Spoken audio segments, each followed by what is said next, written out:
Hello.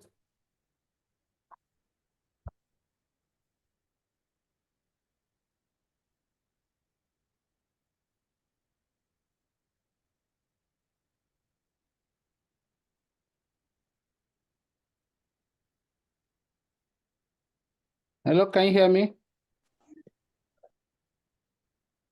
I cannot hear you though.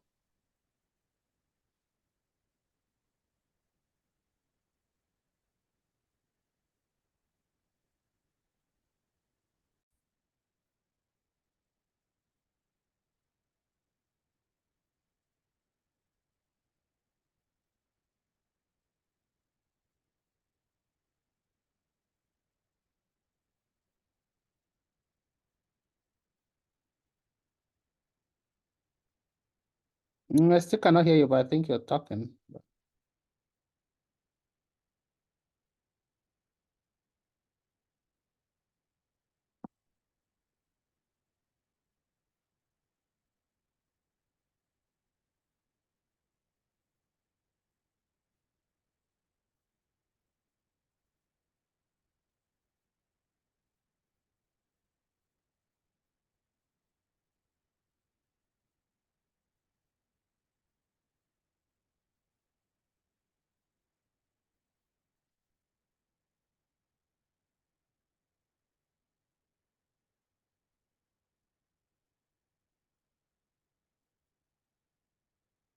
Your mute buttons are on, so you have to unmute.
Yes, now I can hear you faintly. Oh, okay. Trying to.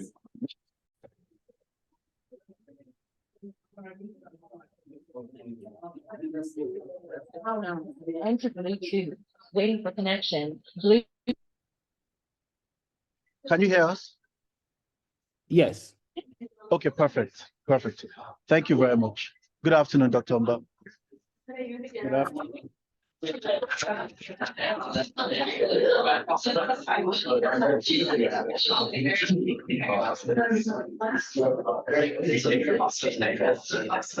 Is he there? Dr. Umba? Yes, he's there. Okay, should we go ahead and start? Yes, let's please. Good evening. Good evening. Thank you for staying up late for this. Yeah. Okay,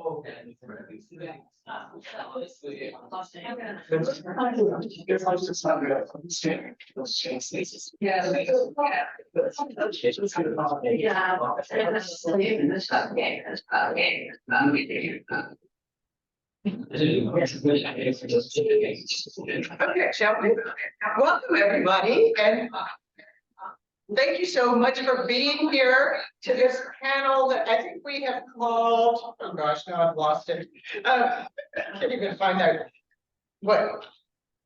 Gender histories of slavery, abolition, and freedom. in Africa, part 1, and part 2 is in this room immediately after this panel. Unfortunately, the co-chair of the panel, Professor Mba, is not able to be here in person, but we do have him on Zoom from Kigali, where he is staying very late to be with us. And so we appreciate him for doing that. We appreciate you for being here because there are a number of really excellent panels happening at 1:15 today. And so thank you for being here. And welcome. My name is Lisa Lindsay. I'm a professor of history at the University of North Carolina. I'm joined here with Kayla Tooney, who is a PhD candidate in my department at the University of North Carolina, and Professor Duboisier Mba, who is on the Zoom. And I will quickly introduce the three panelists for this session, and then we'll just go ahead and get started. Professor Duboisier Mba received his PhD in African history from Michigan State University. He is an associate professor of history and global gender and sexuality studies at the State University of New York at Buffalo. He is also serving as the Honorable Commissioner for Education in Enugu State, Nigeria. And I think that's probably the capacity in which he is now in Rwanda. Is that right? Yep. So he couldn't possibly be here in person, but he is the author of the award-winning monograph called Emergent Masculinities, Gendered Power and Social Change in the Biafran Atlantic Age. With the support of fellowships from the Harvard Radcliffe Institute, the American Council of Learned Societies, and the Winter Gren Foundation, he's completing a second book called Abolition Forgery, A History of the Afterlives of Slavery. And his ASA paper, which you'll hear in a bit, is drawn from his current project entitled Fugitive Women and the Myth of Abolition and Freedom, 1850s to 1950s. Kayla Tooney, sitting here, is a fifth-year PhD candidate in history at UNC, at University of North Carolina, whose work focuses on gender and missionary education in Senegambia and Sierra Leone in the 19th and early 20th century. Her research interests include the history of education, French and British religious orders in West Africa, and the gendered experiences of abolitionism and colonial expansion in French and British colonies. Her dissertation, which she is busily writing, focuses on the history of female African students in mission-funded schools between the 1820s and early 1900s in Freetown, Dakar, and Saint Louis. I think we're going to go in chronological order, which means my paper comes first. It feels a little weird to introduce myself, but I'll just say I'm a professor of history at University of North Carolina at Chapel Hill, and I work typically on the history of southwestern Nigeria with a first book on colonialism called Working with Gender, this second book on an African-American who moved to Lagos in the 19th century called Atlantic Bonds. And now I've moved into the 18th century with this current project, which I'll talk about today. So I could use some suggestions and questions because this is at a very early stage of its development. And so I'll go ahead and go first, and then Professor Mba, I think, and then Kayla Tooney. So here we go. And we don't have discussive, so we will have plenty of time for discussion with all of you. My paper is called Unity, African Women and Resistance in the Atlantic Slave Trade. And it starts in June of 1770, when the British ship Unity sailed from the port of Ouidah in what's now the Republic of Benin to Kingston, Jamaica, carrying 425 captive people. In some ways, this was typical. It was one of the thousands of voyages that forcibly carried some 12 million Africans to the Americas, horrifically altering their lives and transforming the world. But the voyage was also extraordinary for a couple of reasons. First, it left an especially rich historical record, including the ship's log by its captain, Robert Norris. In addition, that captain published his memoir of trading with the Kingdom of Dahomey, and then in the 1790s, he's testified before the British Parliament in support of the slave trade. So he has left a fairly rich documentary record. The port of Ouidah, as some of you may know, had 3 European forts, British, French, and Portuguese, which also left records.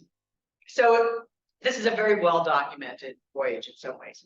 But the voyage was also unusual because women outnumbered men as prisoners in its hold. Although typically in the Atlantic slave trade, African women made up no more than about 1/3 of captives. And the unity's enslaved prisoners rose in revolt, not once, not just in sight of land, but at multiple occasions throughout the nearly 7 weeks that the ship crossed the Atlantic. And this is documented in the captain's logbook, where he says, on such and such a day, I put 40 men in irons for raising a rebellion. Several days later, I had to, this time the women rose in revolt. And he goes on, and there's 5 instances of revolts that made it into the ship's log. So we have a large number of enslaved women who attempted on multiple occasions to free themselves, sometimes working together with the men. And so it seems kind of poetic that the name of the ship was Unity. My larger project is to anchor the dramatic narrative of this voyage to a broader analysis of gender dynamics in the Atlantic slave trade. How did these captives and so many women become enslaved? More broadly, how did Atlantic slaving transform women's lives in African societies? How did female and male captives confront and endure the Middle Passage? And how did women shape insurrections? So who were the captives? According to the captain's records, nearly all the prisoners on board the Unity embarked from the coast of the present-day Republic of Benin. Between December of 1769 and April of 1770, the Unity lay at anchor off the shore of Ouida, where Norris and his sailors loaded the ship with some 200 prisoners. Later on, the Unity left Ouida and it docked for provisioning on the island of Sao Tome. And there it took on another 200 prisoners that were transferred from a different ship owned by the same set of merchants. And these captives had been loaded not at Ouida, but at Porto Novo, which is just 30 miles down the coast from Ouida, east of Ouida. With no details about the captives, we have to surmise that they were captured by armies of Dahomey and Oyo, or by freelance bandits, probably, and they probably originated, most of them, from the smaller scale societies to the north and between the homelands of these 2 states. Sorry, I was planning to bring a PowerPoint with maps, and then when I realized we would be zooming, I thought that was just too cumbersome. So you're just going to have to imagine the maps in your head. But by the time these 2 groups of captives were imprisoned together in the Unity, they totaled 425 people, more than half of them women. The sources written by Europeans don't tell us much about how the enslaved coped with and resisted their horrid conditions. And I want to acknowledge the suffering endured by these and all of the enslaved. But I also want to focus on their response. And we have some clues in the timing. These suggest that the captives were supported by a supernatural ally. Vodun, or voodoo in Haiti, as it was called in Haiti, is a religious practice with origins in the modern-day Republic of Benin, a fact that is celebrated there in tourism and art and so on. One of the most important deities of the Vodun pantheon is Sakpata, the Vodun of smallpox. Like most West Africans, people of the Baita Benin region believed that the world was inhabited by seen and unseen forces, including the spirits of departed ancestors and deities connected to nature and geography. Dahomey's monarchy was closely connected to one set of gods, which were patronized as something of a state religion, but another set of deities, considered as rivals to the king, included the earth god, Sakpata. And Sakpata was considered a force of political opposition in 2 ways. First of all, it was through epidemiological power. Smallpox was interpreted as a weapon of Sakpata, so that when people had the outbreak on their skin, it was like things erupting from the earth. That's why it's connected with the earth god. And so, especially when it afflicted Dahomey's kings, as it did several times in the 1700s, it was considered a force of opposition. The Sakpata priests were the only people considered capable of intervening, and they treated individuals afflicted with smallpox by prescribing offerings to the Vodun and medicines for the sick, and they handled the bodies of those who died from it. And this led to the second way that Sakpata related to political opposition. Its priests had influence and followers outside of the control of the monarchy. Over the 18th century, Sakpata priests gained tremendous political power in Dahomey as people were attracted to their healing skills. In response, the king tried to control the Budun, establishing a minister of Budun and a secret police force to monitor its priests. On occasions when Sekpata was accused of supporting plots against the monarchy, many of its priests and followers were sold into slavery. So viewed through the lens of West African cosmology, the slave dealer Robert Norris was in trouble very soon after he landed in Ouidah in December of 1770, when a smallpox epidemic was raging in West Africa. As Norris later wrote in his memoir, and here I'll quote from him, "In the year 1770, I had above 300 slaves on board a ship in Ouidah Road when the smallpox appeared among them.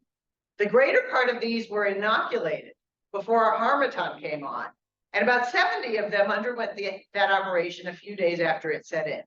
The former got very well through the disorder. None of the latter had either any sickness or eruption. We thought that we had got clear of the disorder, but in a very few weeks, it began to appear among those 70. About 50 of them were inoculated the second time, and the others had it in the natural way. A harmattan came on, and they all recovered it, except one girl who had a malignant ulcer on the inoculated spot and died sometime afterwards of a locked jaw, assuming she had tetanus from the inoculation spot. So when Norris or his agents inoculated captives against smallpox, Sekpata unleashed another weapon in his arsenal, lightning. On February 10, 1770, fire in the British fort at Ouidah consumed the roof of 3 rooms, including the surgeon's, and destroyed all his medicines. Acting through his representative in Ouidah, the Dahomey king then ordered his people to help with repairs to the British fort, but also summoned Norris to the capital, Abomey, to account for what had happened. Norris's logbook goes silent for the 3 months that he was there. But when he returned to Ouidah in April 1770, he brought with him an additional 140 captives. I surmise that many of them were women, previously under the king's control, and some likely to have had military background. Why do I think this? For one thing, 2 years later, Robert Norris purchased female slaves from the king of Dahomey, women the king blamed for starting a fire in his palace. More generally, I think many of the female captives on the Unity came from the Dahomey court because of the ways that the slave trade affected women, broadly as well as in the area under Dahomey's control. Atlantic slaving concentrated wealth in the hands of African rulers and merchants who amassed ever larger retinues of their own slaves, followers, and household members, including wives. In the kingdom of Dahomey, by the mid-18th century, political leaders became fabulously wealthy, with hundreds or even thousands of wives. And this comes through very clearly in Edna Bay's great book, Wives of the Leopard. But here's what Norris wrote in his memoir. The common men in general had from 40 to 50 wives each, and their superiors from 300 to 400, and some of them even 1,000. The king himself maintained a harem of between 4,000 and 5,000. Most of these women were employed in tilling the ground for their respective husbands, such among them as could boast preeminent beauty, which elevated them to the rank of favorites, remained at home, yet were not entirely excused from servile duties, but waited upon their husbands. So, as in Edna Bay's book, the king's palace had housed perhaps thousands of so-called, as she put it, wives of the leopard. They did many kinds of work, from the most menial to administrative. Wives of the king might be visited by him little or not at all, but they could not marry or have relationships with anyone else. And as the slave trade developed, it offered new punishments for the disobedient, sail abroad. But women did disobey, including by forming relationships of their own choosing. When discovered, these relationships were punished by execution, fines, or sale at the coast. Indeed, by the 18th century, when the slave trade had been raging for a century, it is likely that sale to Europeans was a way that men attempted to control and discipline what they perceived as unruly women. Opportunistic Europeans described this not as resistance, but as adultery, helping to construct sexualized stereotypes of African women. But one way that the king could have quickly gathered some 200 captives for Robert Norris would have been to round up the most vulnerable in the capital, including out-of-favor wives. So what about their military background? Some of the women of the palace were the people that Europeans called Amazons, the real life female military guard of the king, as in the recent film, The Woman King, which takes place in the 19th century. I'm talking about the 18th century, but in the 18th century, that palace guard number is said to have numbered some 800 people. And sometimes members of that corps were sold. Years later, the trader Richard Drake recorded, this is in 1839, that he witnessed hundreds of slaves being sold by agents of the King of Dahomey to Europeans at Ouida. At least 100 were women of the king's guard, he said, who had engaged in revolt and were being punished by being sold off. So where are we with the unity? Female captives, probably from the palace, perhaps with military background, perhaps who knew each other, and the god Sakpata showing displeasure with slaving and the activities of the king. So the captives have grievances, organization, and a supernatural ally. The Unity sailed from Ouida with its initial 227 captives at the end of April 1770 at the start of the rainy season. Especially as the rains began, there could be severe thunderstorms and lightning, and this too was seen as a manifestation of the god of thunder and the earth. On the Unity, captives sought the favor of unseen forces. The ship's captain noted, very naively, I think, that enslaved women, as he put it, played with colorful beads, ignorant of the subject's significance, or of the object's significance for communicating with Sakpata.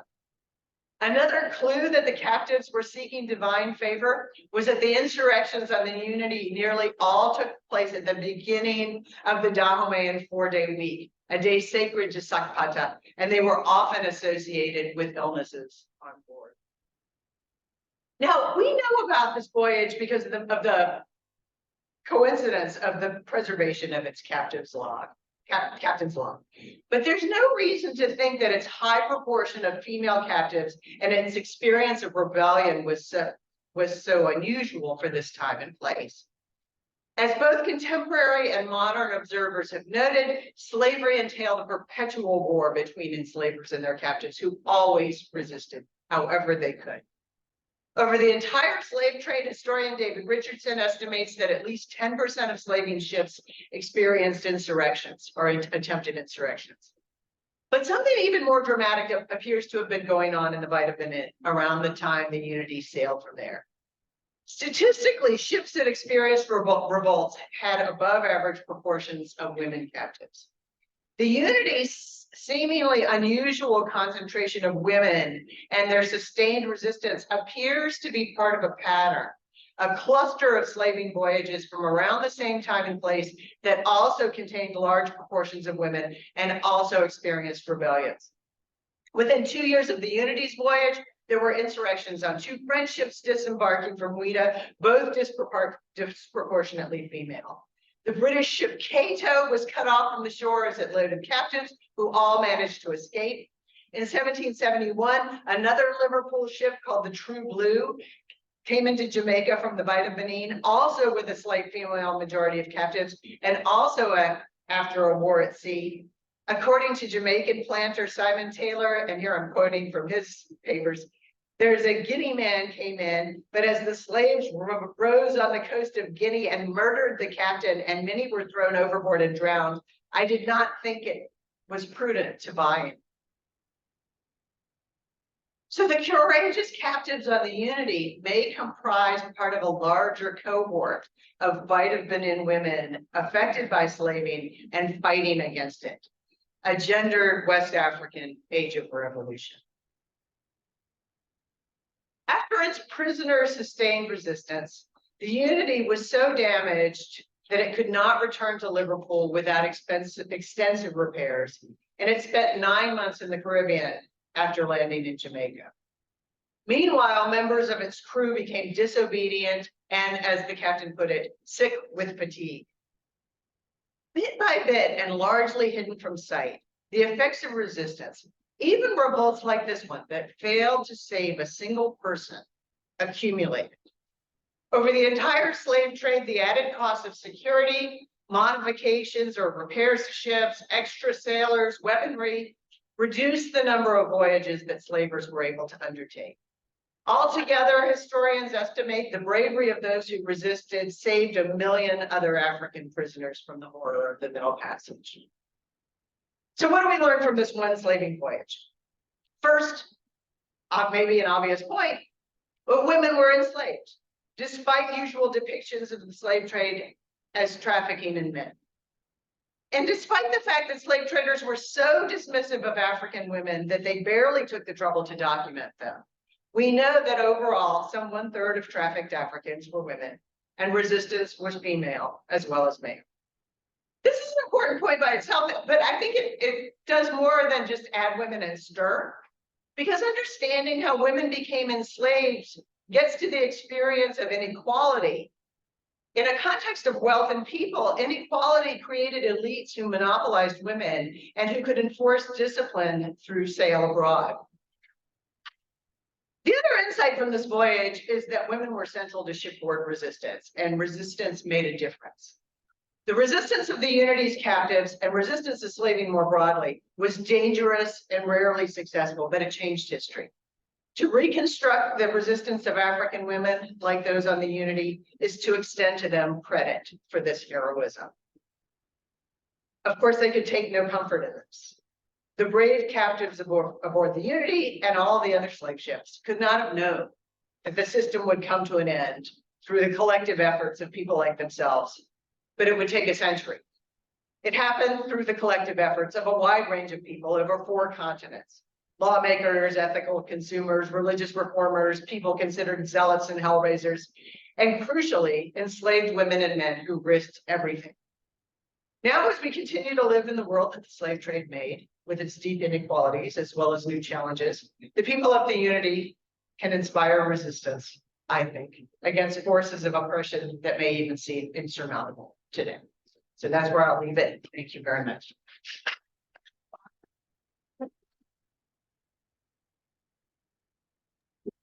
Our second paper is will be presented on Zoom by a hopefully not too sleepy Professor Mba. And so I will turn the floor over to him. Hello, everyone. Can you hear me? Just a thumbs up, hand wave. Yeah, guys, you can hear me. Thank you. Good evening from Kigali. No, I'm not sleepy because I've had the hottest spice in Africa. Apparently, is the chili oil. So, and it's very good.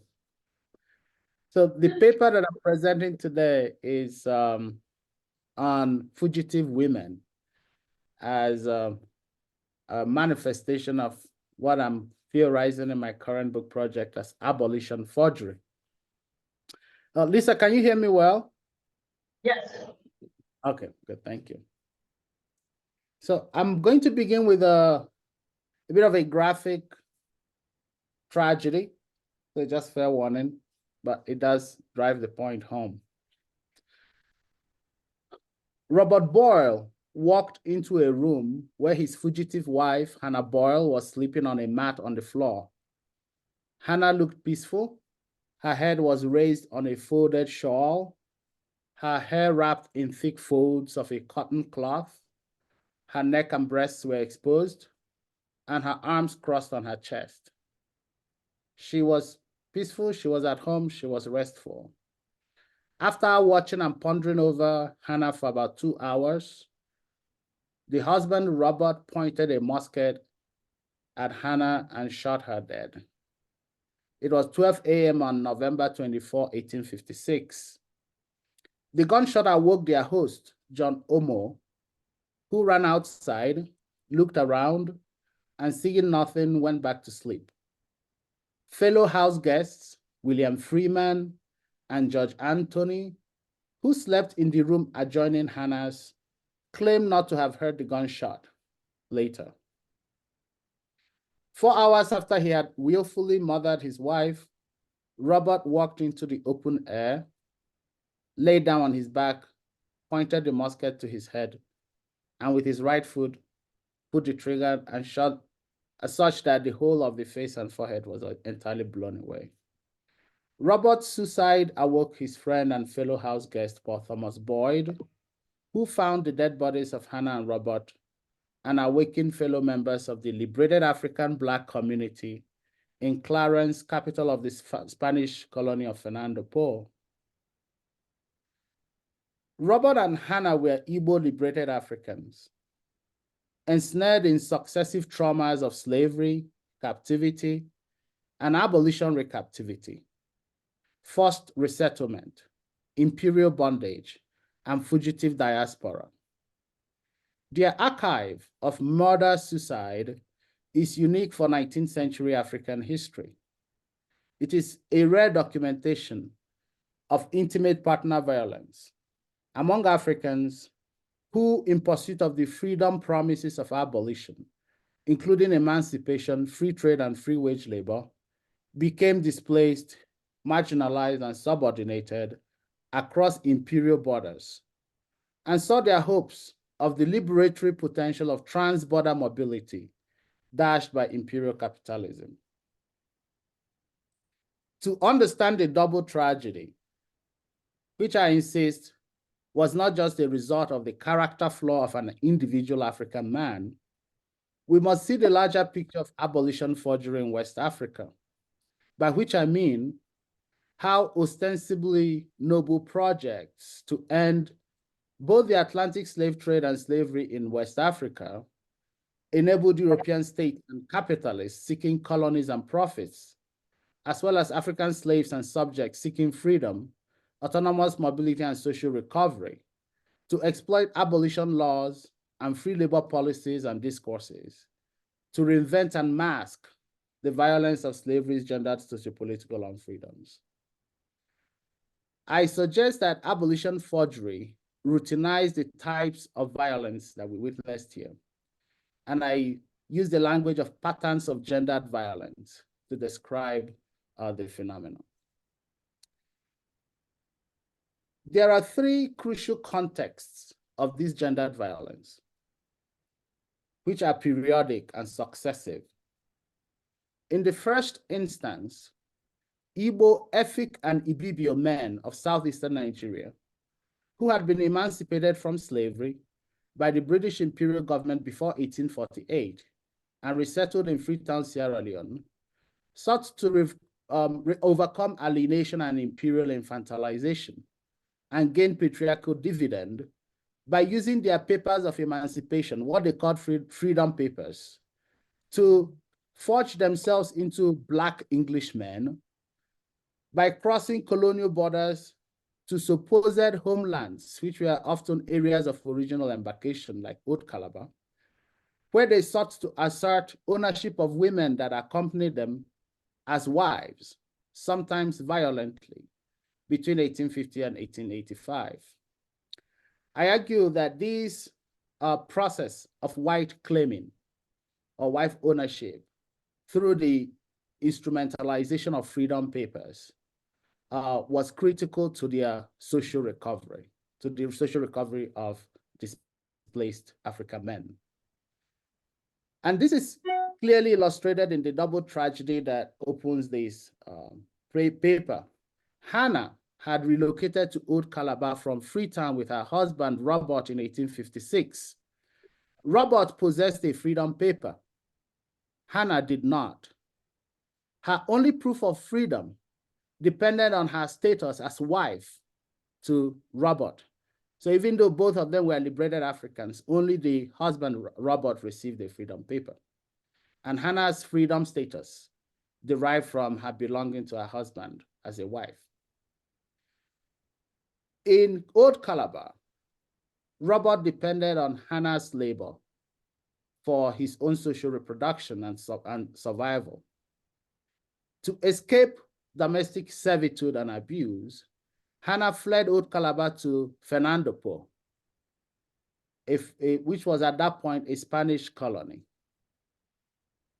Her husband, Robert, followed in pursuit a few days later. Using his freedom paper, which he presented to the British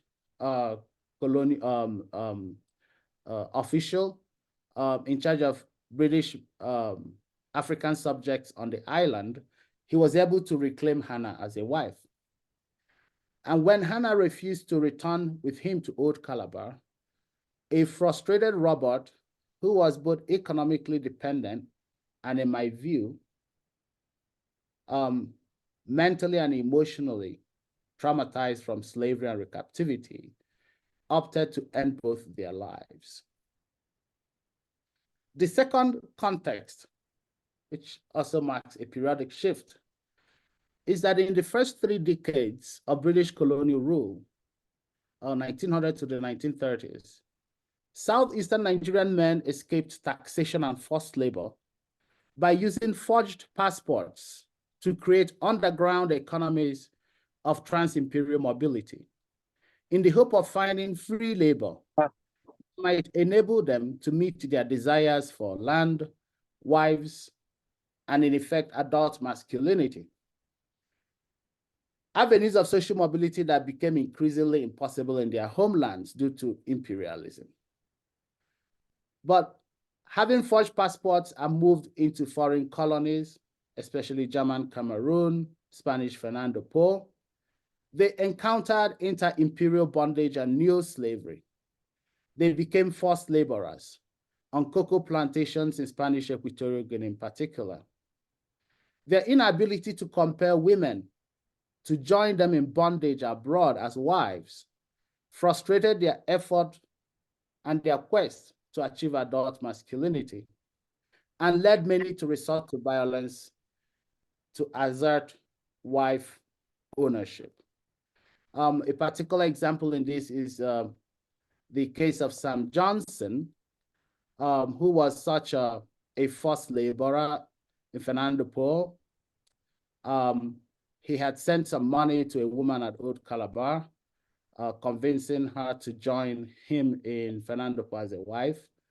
And when Lucy Edet Ekanem arrived, she apparently pursued her own business, which led Sam Johnson to write an expose letter to British officials accusing the so-called wife of trading in young girls and requesting that since Lucy Ekanem had come to Fernando Po, claiming to be his wife and using a marriage certificate bearing his name, and now refuses to acknowledge him as a husband, that she must be deported. And that story goes on and on. It's an elaborate story. But in this case, the marriage certificate was a colonial document that Sam Johnson was trying to use to assert ownership of the woman, Lucy Ekanem. Unsuccessfully, by the way. The third context, and again, a time shift, 1942 to 1958. This time period, Anglo-Spanish and Anglo-French inter-imperial treaties legalized transcolonial forced labor. It basically rendered what had been an illegal transcolonial traffic in indentured laborers from southeastern Nigeria to Fernando Po and legitimized it. But those treaties further defined southeastern Nigerian men as potential diasporic breadwinners and further required all Nigerian migrant women to Fernando Po and later to Gabon, French Gabon, to be married to Nigerian migrant indentured men. This imperial treaty requirement enabled migrant men who had signed labor treaties in Spanish and French colonies from Nigeria. It enabled them to use marriage certificates and written petitions to define themselves as wife-owning husbands in both Spanish Equatorial Guinea and French Gabon. For Igbo, Efik, and Ibibio men who signed such labor treaties, achieving adult masculinity abroad required the mobilization of inter-imperial treaties signed by European states. But it enabled more and more men who had migrated to achieve adult masculinity as husbands. Notable here is that European states in West Africa, in this case, Britain, France, and Spain, through their treaties, were seeking to fulfill elusive promises of abolition to migrant African men from southeastern Nigeria. But they were doing so at the dire cost of the freedoms of African women. So in one notable petition, an Ibibio migrant described himself as a John Holt boy. He was referring to the British John Holt Company. And he was writing to a British consul, arguing that as a John Holt boy, that he was entitled to a wife, and that he had paid bride price for a particular woman. And based on this, the British district officer at Old Calabar went about the towns trying to hunt down this woman, eventually found her, forced her on a boat, and had her trafficked to Fernando Po to join the John Holt boy as a wife. So in the light of these three contexts, I make certain assertions.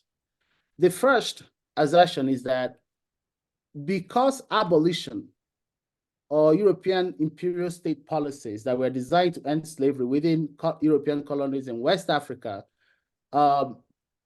manifested as monopolies and forced labor systems, African imperial subjects, in this case, those from southeastern Nigeria, negotiated freedom with European colonial states through various forms of forgery, whether they were disguising their identities or forging passports or freedom papers or marriage certificates.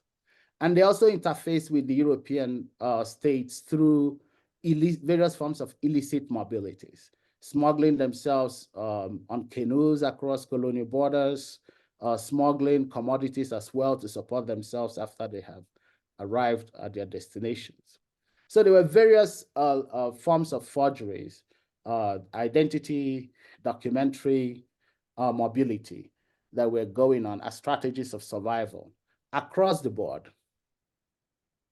The second assertion that I make is that it is helpful to think of abolition as a process of replacing a gendered transatlantic slavery system with a gendered colonial forced labor system. In this sense, colonial abolitionism fostered imperial capitalism, while so-called free labor catalyzed the displacement and subordination of Africans across imperial borders. So the discourse and practice of free trade was itself disguising new forms of forced labor in the guise of abolition. The third assertion that I make is that colonial abolition policies forged heteropatriarchal kinship as the basis of imperial capitalism.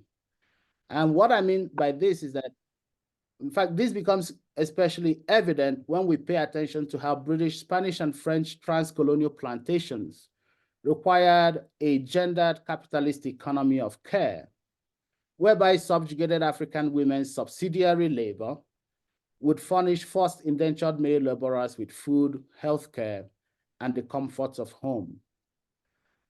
British imperial officials, as well as Nigerian male colonial subjects, co-participated in trafficking Nigerian women into German, Spanish, and French colonial plantations as subsidiary capitalist laborers in order to achieve this trans-imperial plantation capitalism. Now, both African men and women experienced imperial abolition as displacement and subordination. However, whereas displaced, subordinated, and marginalized African men across imperial borders were able to exploit abolition policies and abolition imperial precarities of displacement to subjugate others, especially women, in their quest for patriarchal masculinity abroad, majority women from southeastern Nigeria did not have similar options. In fact, many of them were seeking escape from both possessive husbands and exploitative imperial states. So the archives I look at are filled with stories of fugitive wives, fugitive women, runaway brides, whom are being hunted down in Nigeria, in North Calabar especially, but also in Gabon, in Cameroon, in Equatorial Guinea, and being trafficked across canoes, across ships to supposed husbands who were indentured in various plantations. Hundreds of such Igbo, Efik, and Ibibio women who exist in colonial archives as petitioners, themselves also passport forgers, and fake wives that manufactured marriage certificates in order to cross colonial borders on their own terms, effectively became fugitives, seeking to escape imperial surveillance and redefine the terms of marriage and kinship far from homelands. In this scenario, female fugitivity emerges as both a condition of abolition forgery and a strategy of resistance. As a part of my current project, I examine how categories of Nigerian women, including female liberated Africans and wives of forced indentured transcolonial laborers, use the identities of wife and mother to enact rebellious forms of transcolonial mobility in the quest for freedom from forced labor and patriarchal subjugation in the late 19th and early 20th centuries. And I argue that in West Africa, abolition texts or freedom papers are more wide-ranging than historians have accounted for, and that these abolition texts or freedom papers ranged from state-issued testaments of emancipation to petitions, forged passports, and marriage certificates, depending on how Africans use them, either to advance subjugation or to negotiate freedom, and that these abolition texts were gendered instruments. Thank you.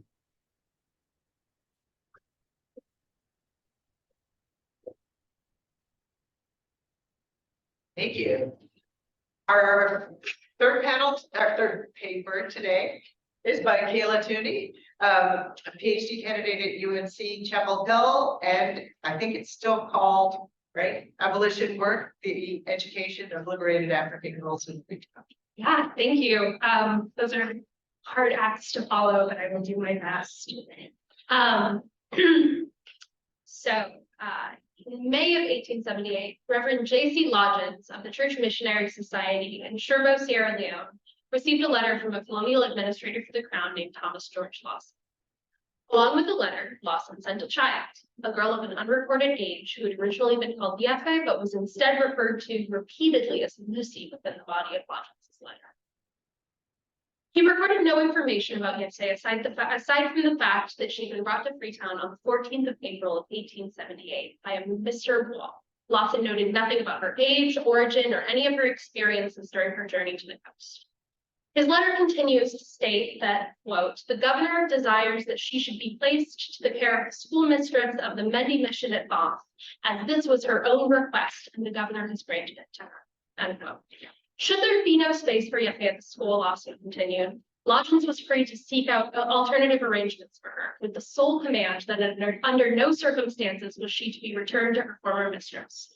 This is because Yefe, as Lawson explained, had been kept as a slave by this mistress before she had come under the purview of the state.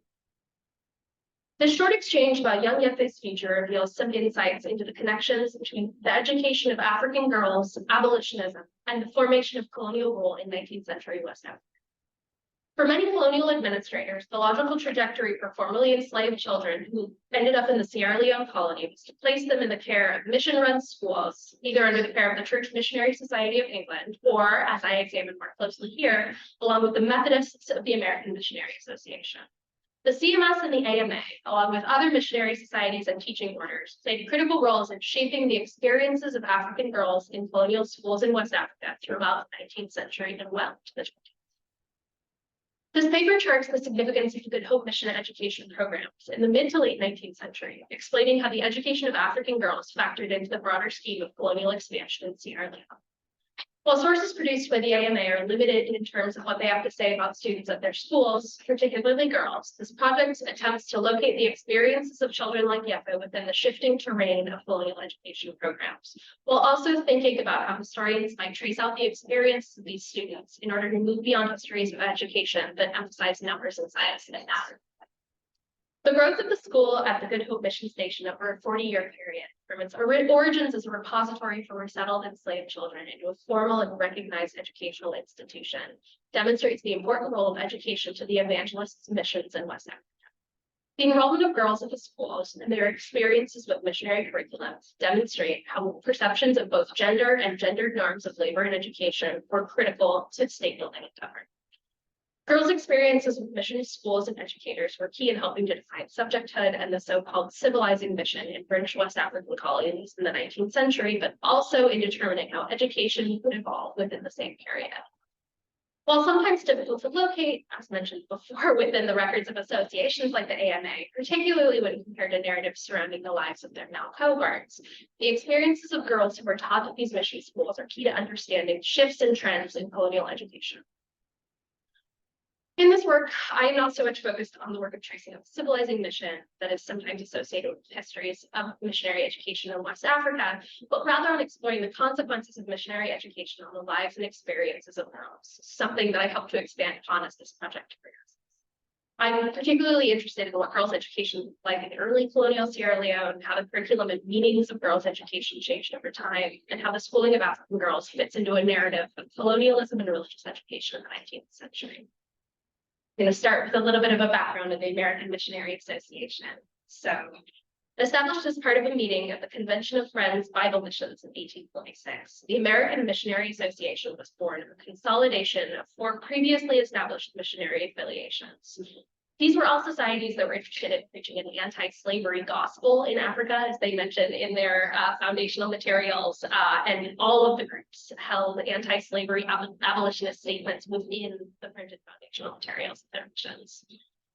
One group that became part of the AMA was the Amistad Committee, which was established in the wake of the highly publicized Amistad court case. And originally it was meant to act as an organization through which to provide aid and employ legal counsel to the men, women, and children involved in the case. The group was directly involved in caring particularly for the children within the group and housing children. So upon their eventual release from custody by the courts, the remaining captives, many of whom were born in the Galanas region of what is now Sierra Leone, were relocated by the committee to Farmington, Connecticut. As Lewin Tappan explained in 1855, quote, particular care had been taken to enlighten them all on the subject of Christianity, and each had expressed a strong desire that some of their religious teachers should accompany them back to their native land, unquote. So the children of the Amistad departed for Sierra Leone alongside 3 of the AMA missionaries and arrived in Freetown in January of 1842. The group traveled to Cherbourg and located a place for the mission about a mile below the settlement of Kaumendi, contracting with local leaders for attractive land. The mission rented out at a rate of $100 a year.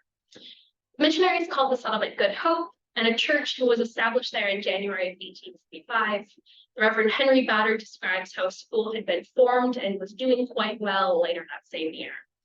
Bader goes on to describe how the mission, at first regarded with suspicion within local communities, was now seen as something of a valuable asset. As he notes, quote, ours is a sanctuary, and while other towns and places are consumed by fire, their inhabitants destroyed by sword or carried into slavery, this place flourishes and improves, unquote.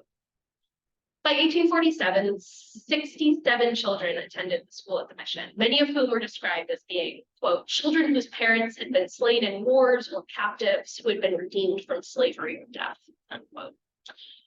Regarding that same school in 1857, George Burton, another missionary, wrote that the children were bound to the mission and no person was to interfere with their management, the missionaries' managements of them.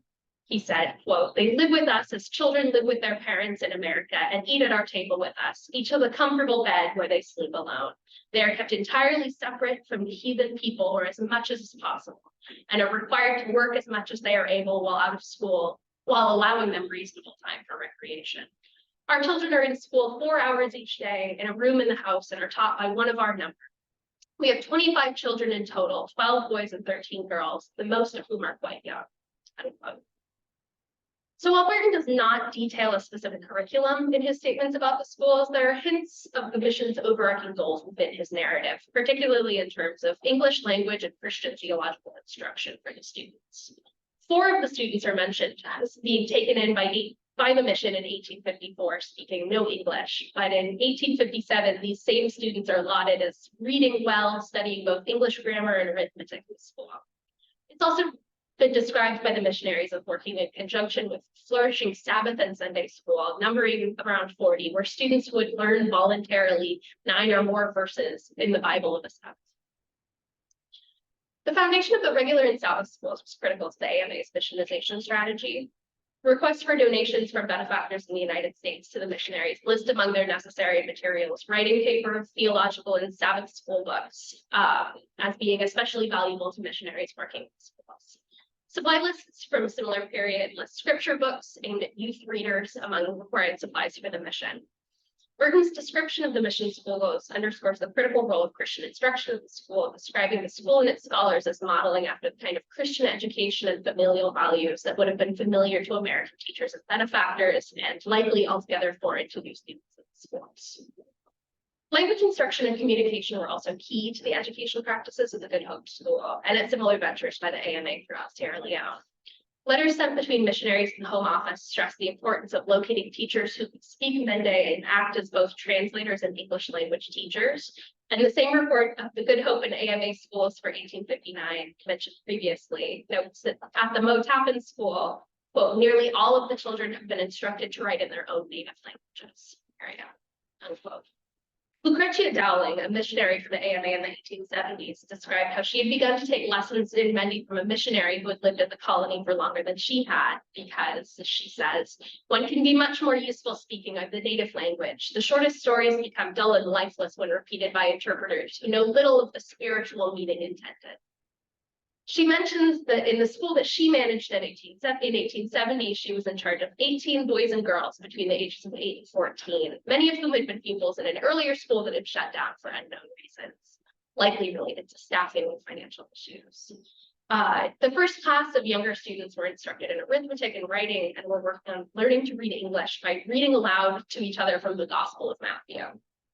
Ms. Dowling's primary concern regarding her students seemed to be the language barrier they faced when working with English-speaking teachers.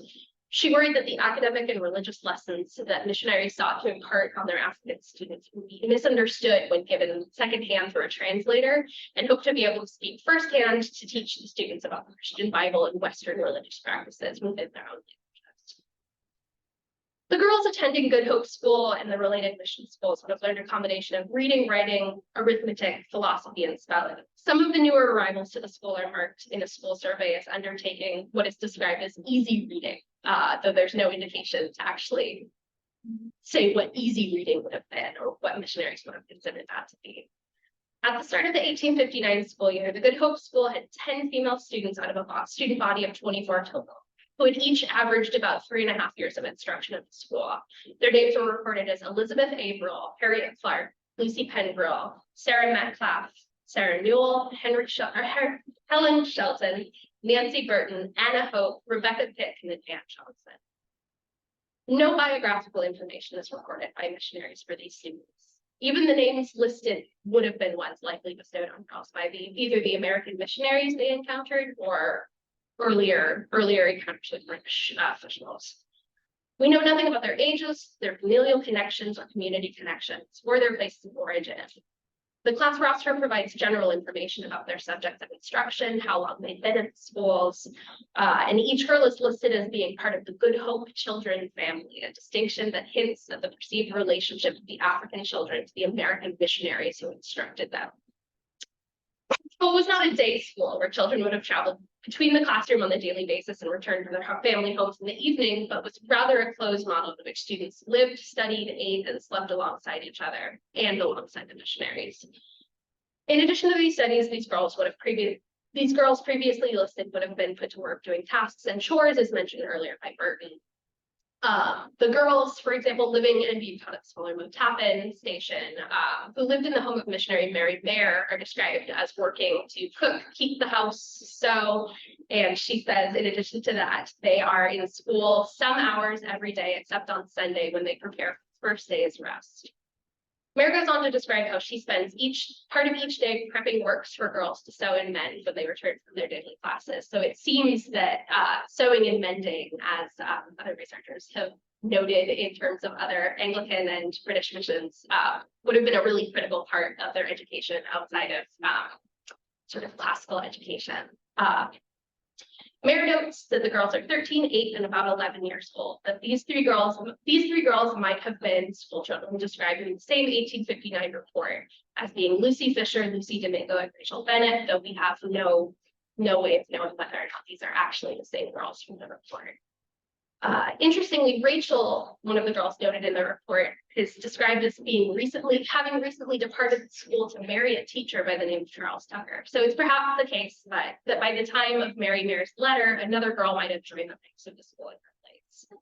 While this letter is brief in its descriptions of African girls living at the mission station, it indicates that these children participated not only in daily religious and academic instruction, but were also expected to perform manual and domestic labor tasks in service of the mission and within the homes of missionaries themselves, an obligation which was likely the norm across these sort of mission compounds. The days of the female students living at the Good Hope School would have thus revolved around reading and writing, copying examples from religious books provided by American donors from the United States, and reading aloud from the Bible, while their evenings and the hours between classes were to be filled with work to contribute to the mission, to earn their keep, so to speak. Sewing, cleaning, and cooking, along with other chores considered suitable for girls who would be expected to one day form Christian families of their own, perhaps alongside boys who had grown up alongside them in these mission schools. In this way, the education that these girls were being provided with can be understood to be preparing them for particular forms of domestic service, either within their own households or as laundresses, seamstresses, or servants in elite houses. The domestic education offered at the schools would have been aimed at producing a particular sort of female student with a set of skills that would enable her to contribute to society in a way deemed morally acceptable by mission supervisors. One important task for a project with sort of focus on gender education is locating the experiences of these girls within these mission documents. As historians have noted, particularly Fiona Leach in her article on Anglican missions, the privileging of public over private in terms of archive consolidation and record keeping, and the emphasis on the sort of male narrative of missionization and evangelization has created obstacles to ascertaining the experiences of female students in early mission schools. As Leach remarks in her exploration of the Anglican mission system, the exclusion of African student voices, particularly girls, in official mission discourse has meant that the story of mission life in schools have remained largely European and male constructs. As she notes, women in this context, and particularly African women, have been doubly othered by both gender and race in the history of missionary education, something which this case demonstrates as well. Margaret Dirks similarly argues in terms of writing histories of education for examining the experiences of female students and their teachers and how critical these are to reconstructing the experiences and significances of religious education. In terms of sort of reading practices and methodologies, scholars have begun to sort of undertake different reading practices in order to locate the experiences and lives of girls in religious education. Such practices include locating female stories and experiences in yearbooks, photos, letters, and other sources that might not feature prominently in traditional archives, particularly those of religious institutions, but instead might be found in things like personal or family archives. As well as sort of thinking about what can constitute significant information related to the educational enterprise and missions. That is both sort of blending demographic and data-driven analysis existing in things such as school reports and pupil lists with the sort of social and cultural information stored within memoirs and mementos of girls' school days. And while this is a significant, very useful way of approaching this subject matter, it's a little less likely to help scholars locate the experiences of girls at some of the very earliest mission schools, where things like, photographs and yearbooks and things we're not quite there yet. We do get glimpses into the experiences of the girls living at the Good Hope Mission Station. They exist as students, as laborers on the mission compound, and as members of the Good Hope community and family, as described by missionaries. Still, these missionaries seldom devote much space to discussing the particularities of girls' lives, which makes reconstructing their histories and experiences difficult, even when we do get hints of them in the journals and notes kept by school teachers and missionaries. The experiences of the students at schools run by American and French missionaries in the 19th century are still critical in reconstructing the histories of early colonial rule. Education, particularly education provided by missionaries, was crucial in how administrators envisioned the implementation of European and Western cultural values in the so-called province of Freedom. Reconstructing the history of missionary education in Freetown, and particularly that of girls, helps to demonstrate the role that education could play in shaping the trajectory of the colony and the social and gender roles therein. Therefore, examining their lives sheds new light into the relationship between gender, religion, and education. Much work is left to do to reconstruct their lives. Thank you.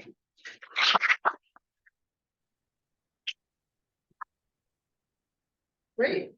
Well, we have as much as 40 minutes for discussion. And so we'd like to open up the floor, and I want to thank my two fellow panelists and also foreshadow the part 2 of this panel taking place in the same room in the next session.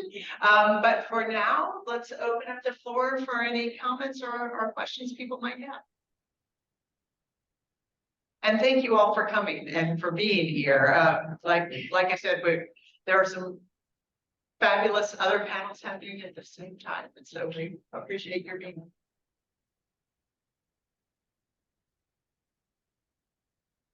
Yes.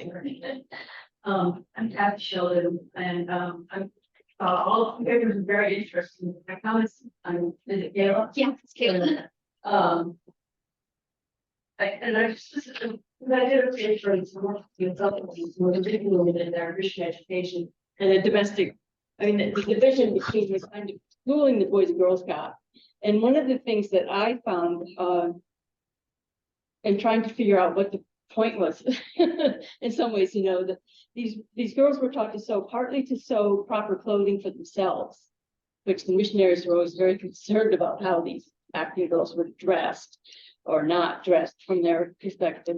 And but the thing was that you mentioned that some of these girls might go on to be seamstresses, and in Mozambique that wasn't the case at all. It was very difficult for these girls who were trained to sew to get work. And then in the city I was in Mozambique, there wasn't an actual garment factory that hired women until after independence in 1975.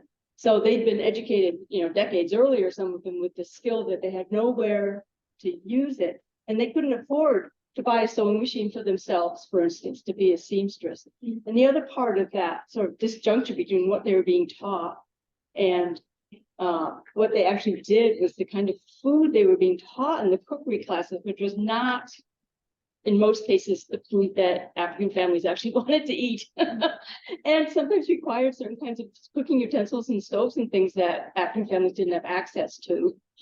And it was really very different from the boys who were being taught a certain kind of skill that was designed to get them a job. And most of them did actually end up with some kind of job as a woodworkers, or I can't think right now of all these different tasks. But I mean, it's a very different trajectory. It seemed divided gender, female work, male work, but the actual outcome of how they were able to use it was really different. So I wondered if, you mentioned that some of these girls became seamstresses in someone's home, and I wondered if you actually had information that happened or not.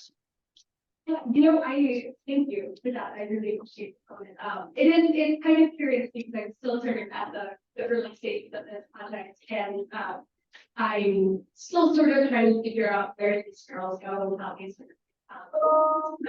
communities there. I do know that if you look at the notes, it's particularly with the missionaries who are sort of saying, won't it be great if these girls will be able to go out, even the girls who don't have the familial connections or they'll still be able to sort of get by on this on this elite education that they're being given. So I think that it's the hope of the missionaries is that the girls will be able to, have skills to be able to go forth and, quote unquote, contribute to society in ways that the missionaries need to be acceptable. But whether or not that's actually felt for the girl is, it doesn't really seem that unless they sort of stay within the mission compound and close to the community, it doesn't seem like the missionaries are really keeping tabs on, where they go and what they actually do.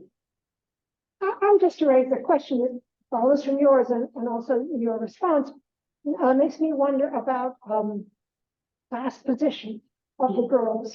And certainly in my work on Lagos, you looked at elite girls, they were being educated to become good wives of elite men. And wives, good wives defined as the Victorian missionaries would define them.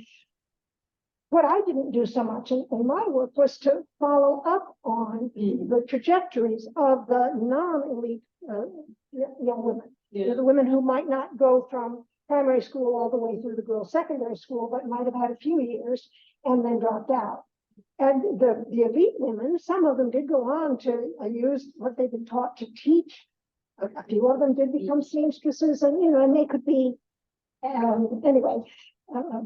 Examples of what African women are supposed to be in the eyes of the missionaries and the colonizers, but the lower status girls or the girls from poorer families who came in just for a year or two probably had different experiences and their outcomes were.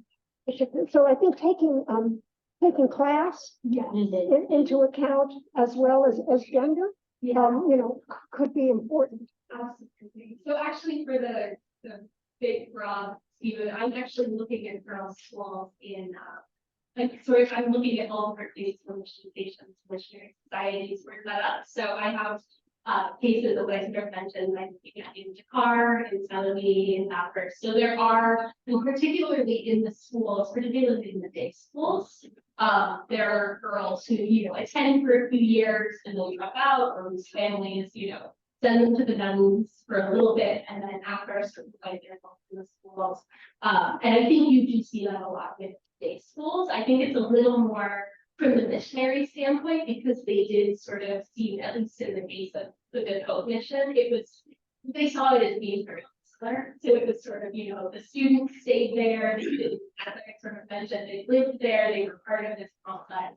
But the class element comes definitely, in particular day schools that I see, where girls end up after that, whose families, who get scholarships, whose families get scholarships to be able to go to education at that level. It's all, there's very much factored into it. Definition of treatment paper to all the members of the team. I want to just say something to what it was said. I want to value the voice of the media people, and I like the issue of documented results for patients. And then you also mentioned about HR and marriage teachers. Yeah, I would also that I possibly look at marriage certificates, and that's because majority of this missionaries, missionary communities in Nigeria, a lot of parts, with their wives, sometimes their wives. And many of them who created institutes, really institutes, house to train future wives of teachers and missionaries. So that continuity of socially more practices. So thank you. Absolutely, yeah. And you're going about the teachers too, like training them to be providers, training them to go on and be part of this sort of teaching. Yeah, that's definitely this is sort of not totally makes sense. Yeah, thank you so much. Thank you so much for those wonderful presentations. So my question goes to Prof. So I want to know in this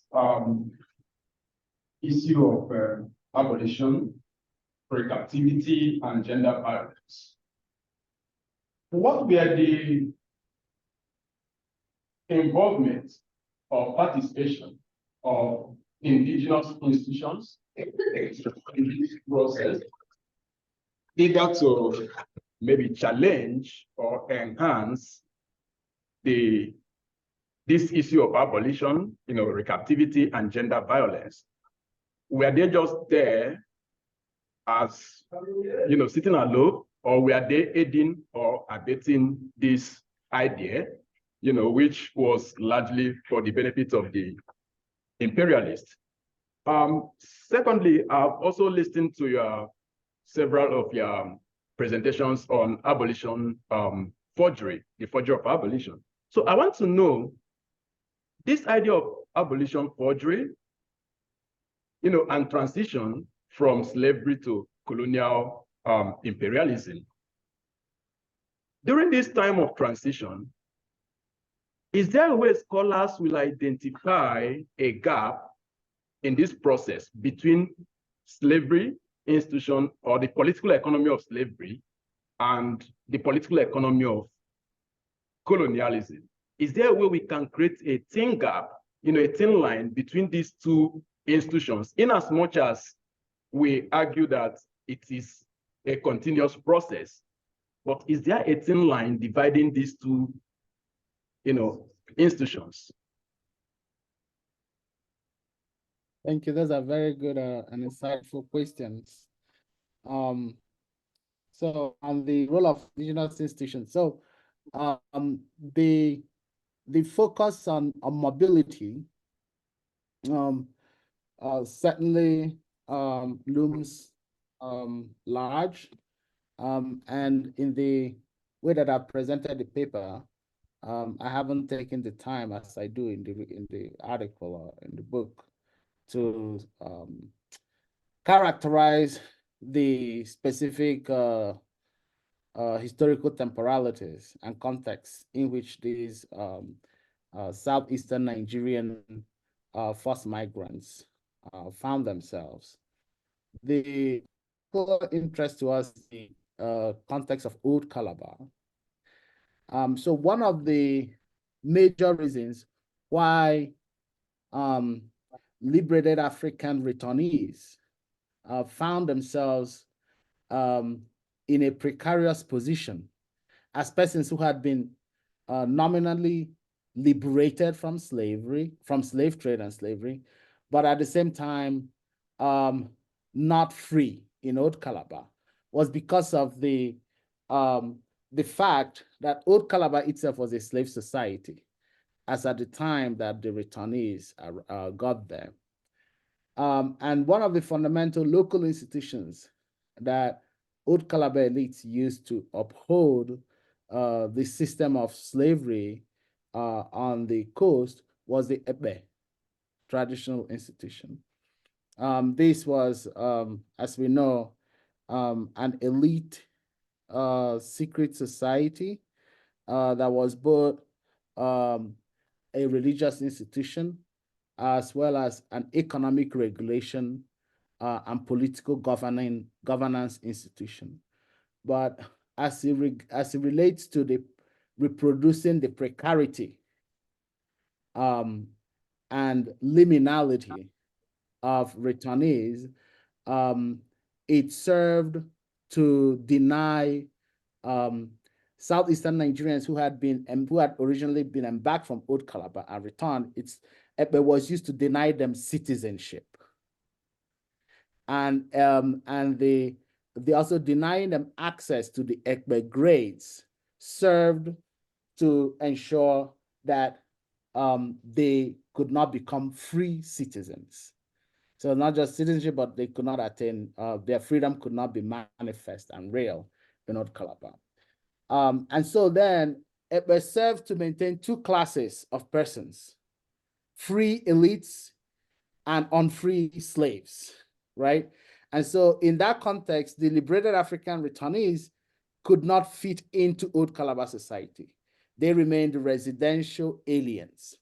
And their only path to freedom was actually by embracing Anglo-cosmopolitan identity.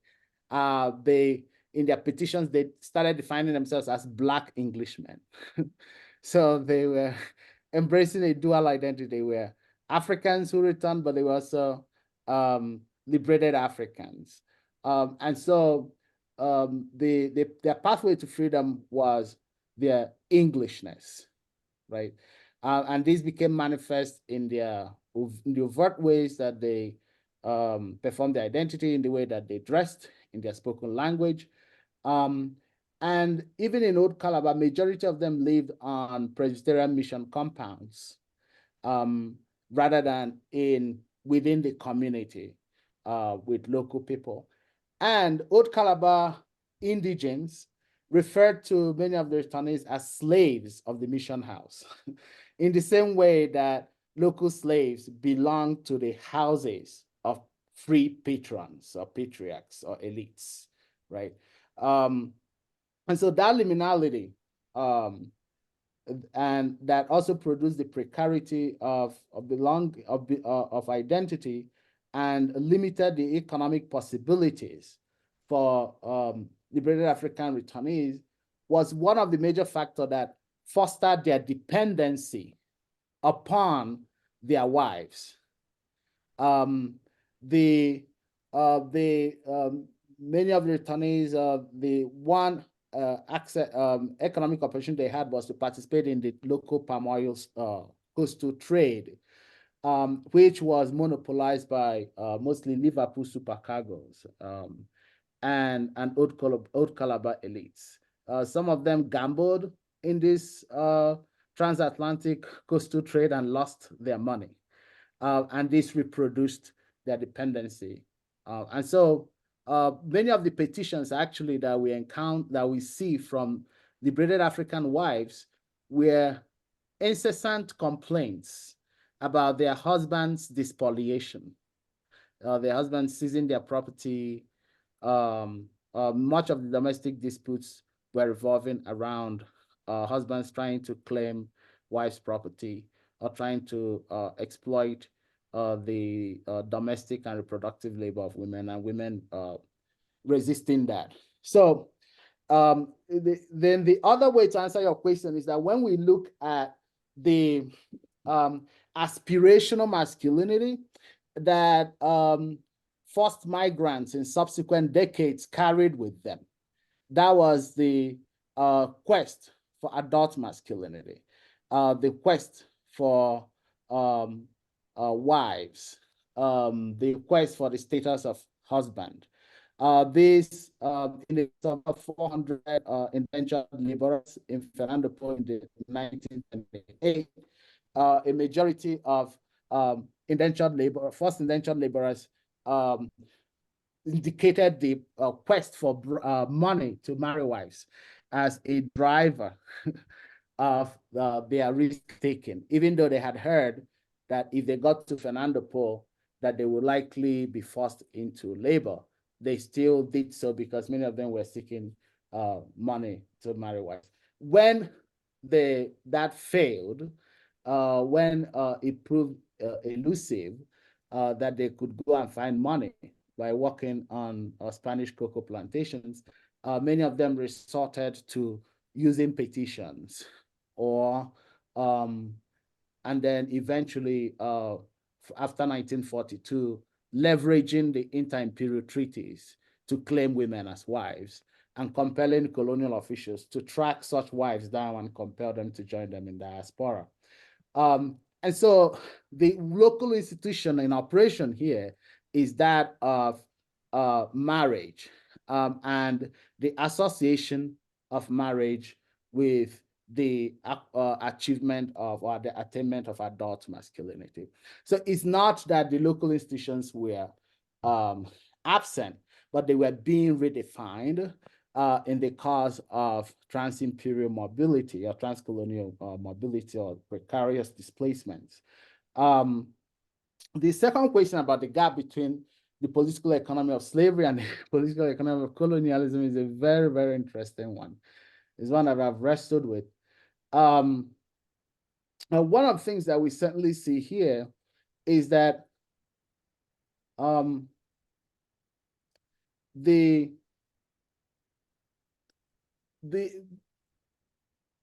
the transatlantic slave trade itself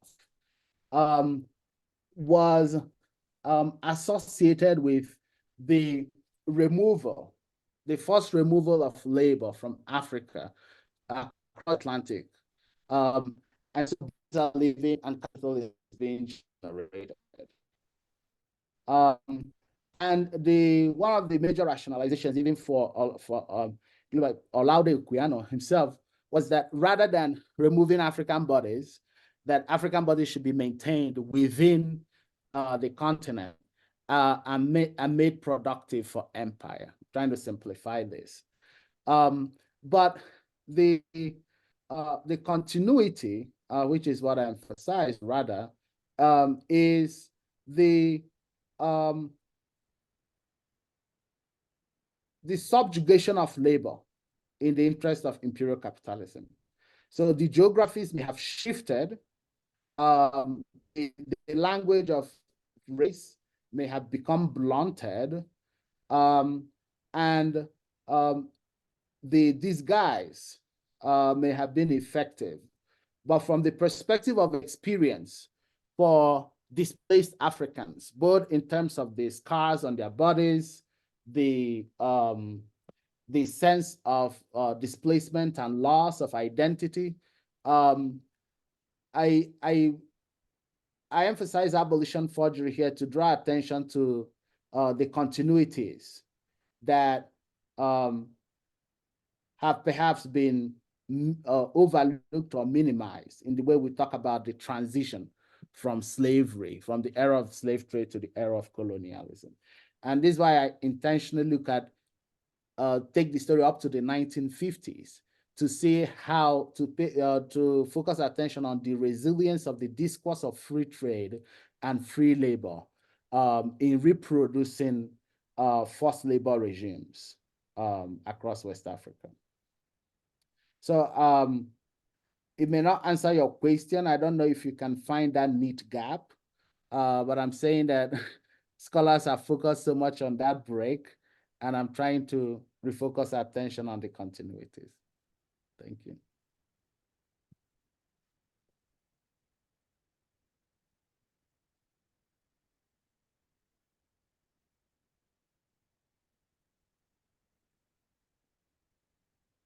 Oh, I cannot hear you anymore.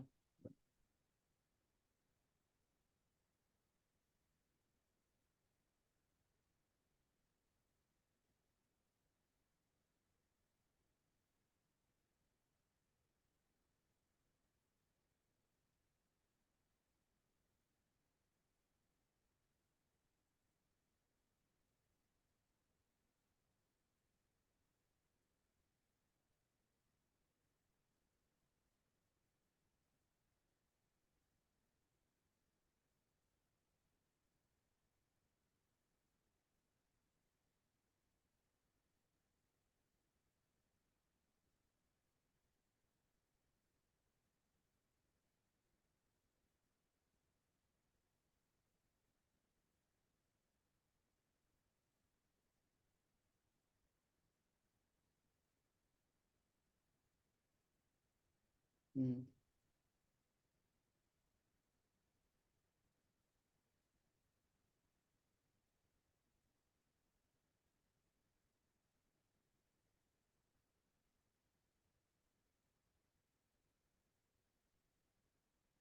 No, I still cannot hear you, but can you hear me?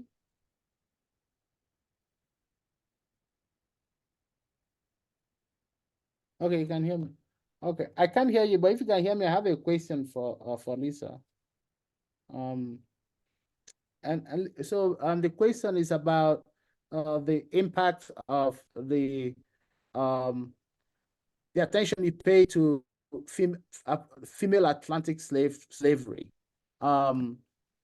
the impact of that on the domestic slavery within Africa. So I know that you draw attention to how likely an increasing amount of women were sold into the transatlantic slave trade as punishment for resistance or disobedience. I'm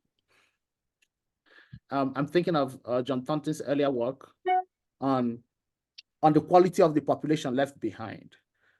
So if we were to take for granted or accept that 1/3 of, or 2/3 majority of African captives living the Central African region and Upper Guinea Coast were male, and how did that impact the population left behind, which are mostly women? So along those lines, do you see other ways that the transatlantic slave trade affected the population of predominantly female persons in the region who were left behind? So how the transatlantic slave trade in women reshaped the political economy of female domestic slavery in the region is the question I'm trying to get at.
That didn't result in their being sold at the coast. They were just, they became part of. Please start from the back. They became part of the holdings that could be men in general, whereas more men were sent to the coast. And so when we're thinking about enslavement, there were very common processes, even though it created two different streams or networks of captives. And that begs the question, though, then, how did some women end up being sold at the coast? If women were valued as productive and reproductive assets in Africa, why did some of them end up being sold at the coast? And I think increasingly over the course of the 18th century and into the 19th century, the ones who were sold at the coast were already rebellious. They tended to be sent to the coast as punishment for real or alleged crimes, because they were disobedient, because they were considered expendable. And so I think the one way of thinking about the linkage between resistance in the Middle Passage and in the Americas and these gendered streams of enslavement is that women who ended up at the coast often were already as a pre-selected group of people who were pre-selected for it because of their rebelliousness. And so that helps to explain part of the statistical result. But by looking at the statistics, you see that slave ships that had more women tended to have more revolts. And there are lots of reasons that we can make the causal link between those things. Women were not guarded as heavily as men. Slavers thought that they were easier to control, and so there were more opportunities for them. But it may also be that women who were sent into forced exile this way were already rebellious, had already been punished for being rebellious once. I think there's a lot more work to be done on this with very scattered and difficult and probably non-existent historical sources, but that's my sense of the general trajectory. I would say, I think that's a very interesting idea. I think the paper's really interesting, I'm very excited, and I love it. I think it's a very interesting idea. There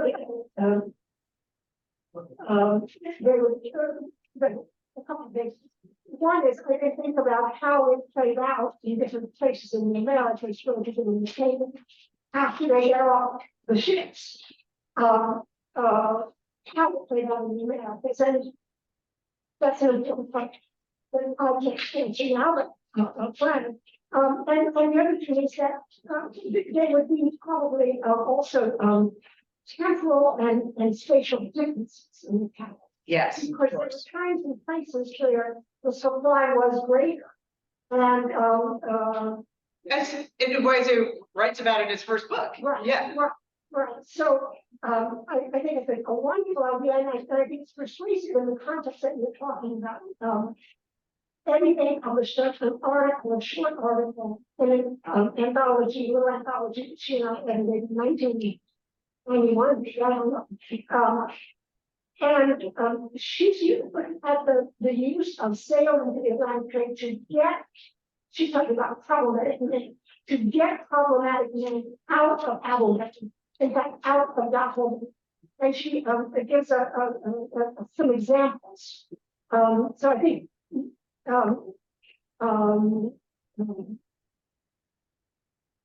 your argument is compatible with what she was saying. She was not looking at women, but like when she'd love it if she were here today to see you doing that in the way you are.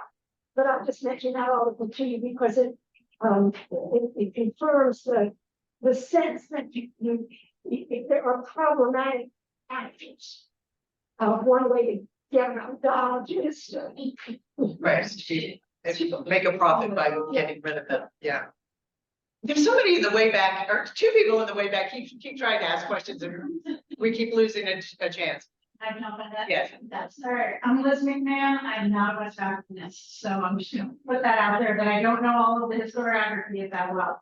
But it strikes me that Lisa, your work could have the opportunity or offer an opportunity to have new insights in political history in Western Africa, and thinking about not as a counterfactual, but the history that didn't happen, right? And how women who are resisting, like, are those, you're seeing the output of them resisting in terms of, okay, they're being sold into the slave trade, but have we been writing about, people have been writing about that, the actions and those moments that have put them into that position? And can that offer new insights into the way that we think about political history in Western Africa and the role of women in that political history?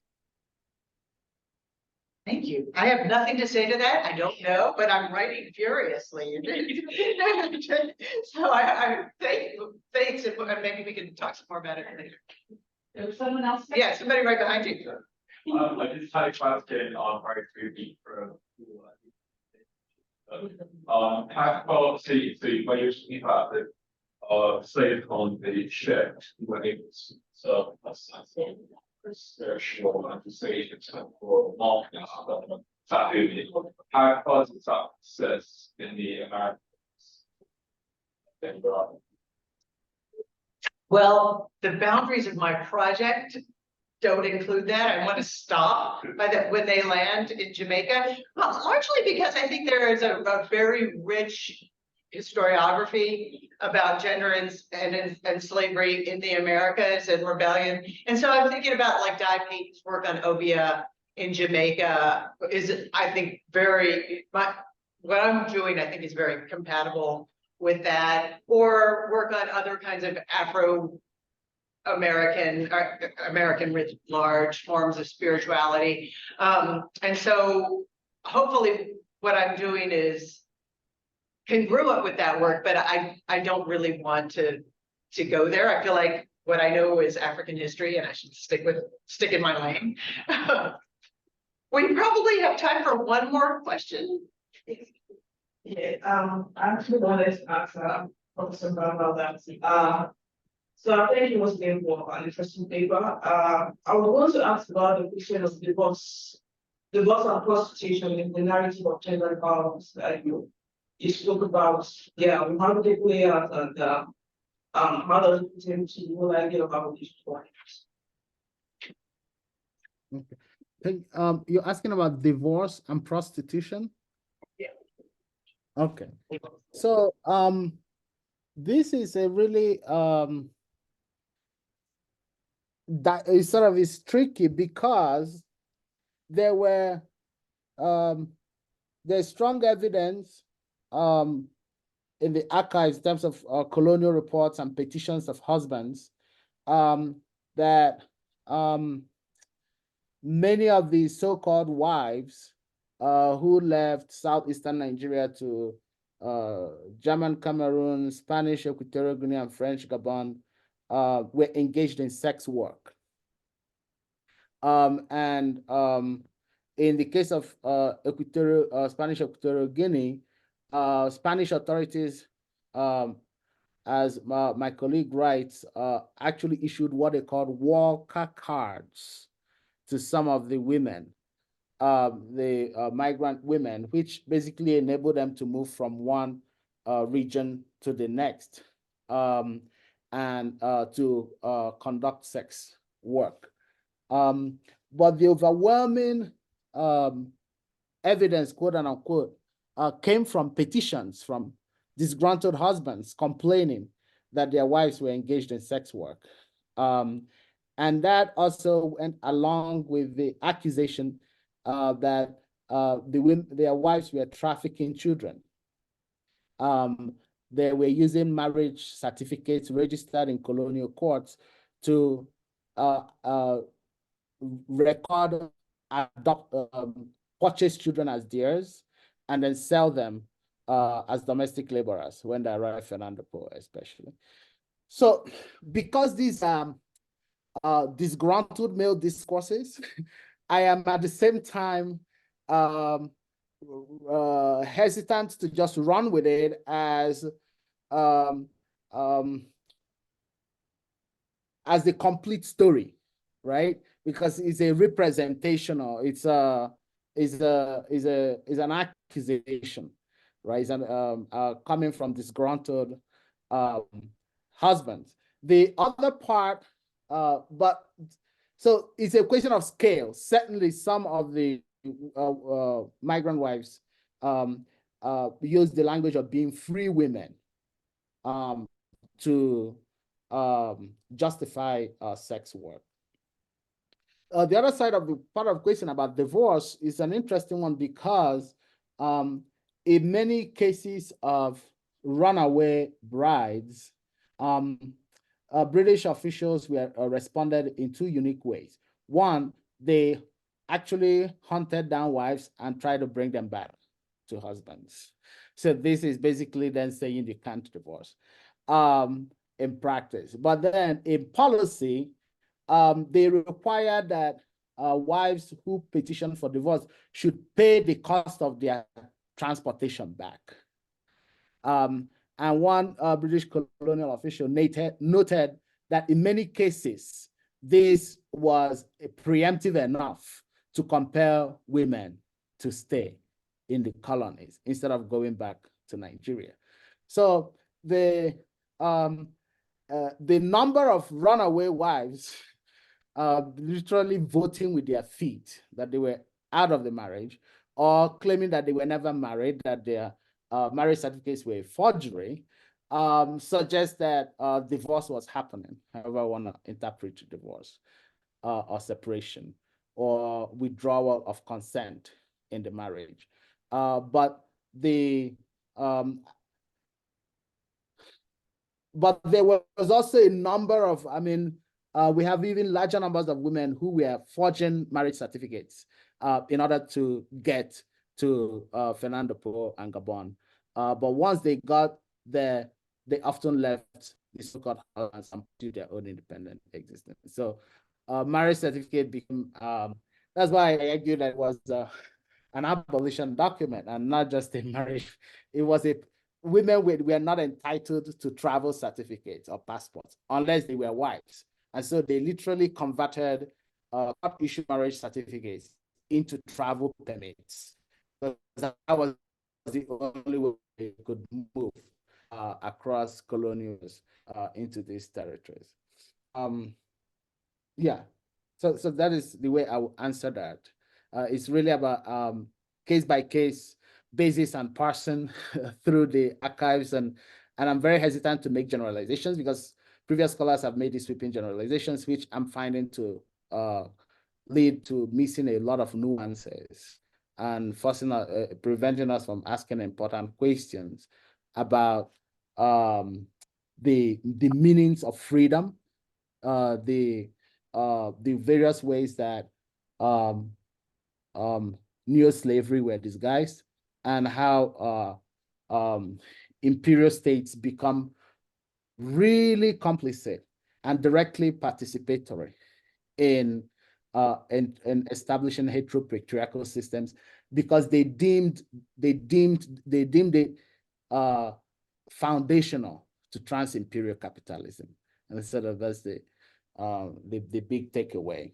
A French political officer in Gabon actually proposed that the French colonial government should invest resources in ensuring that women from southeastern Nigeria were brought to Gabon, because that this was this Spanish silver bullet. This was what Spain did in order to achieve trans-imperial forced labor.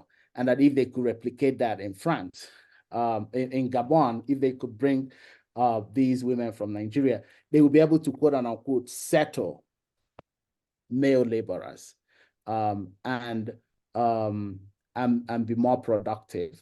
In the case of French Gabon, the Nigerian male laborers were working in forestry concessionaires.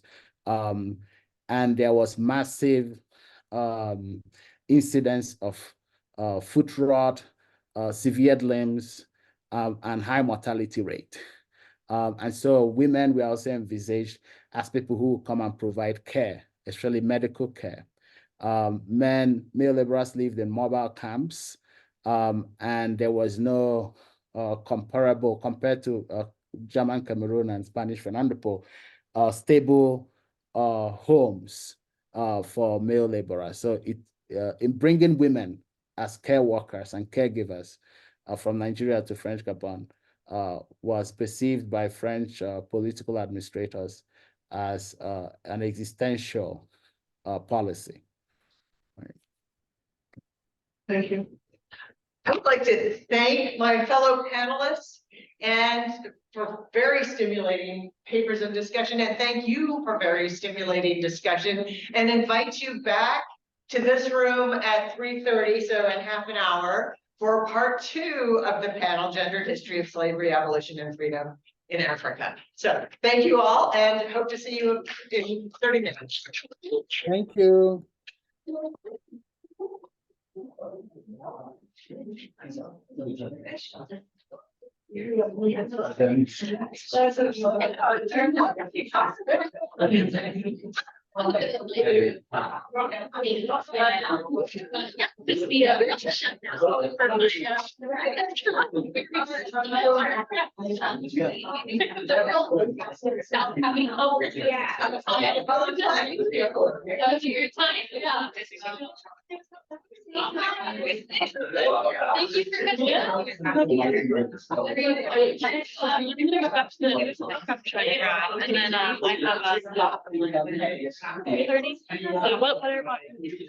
Gonna get water. Absolutely. Yeah.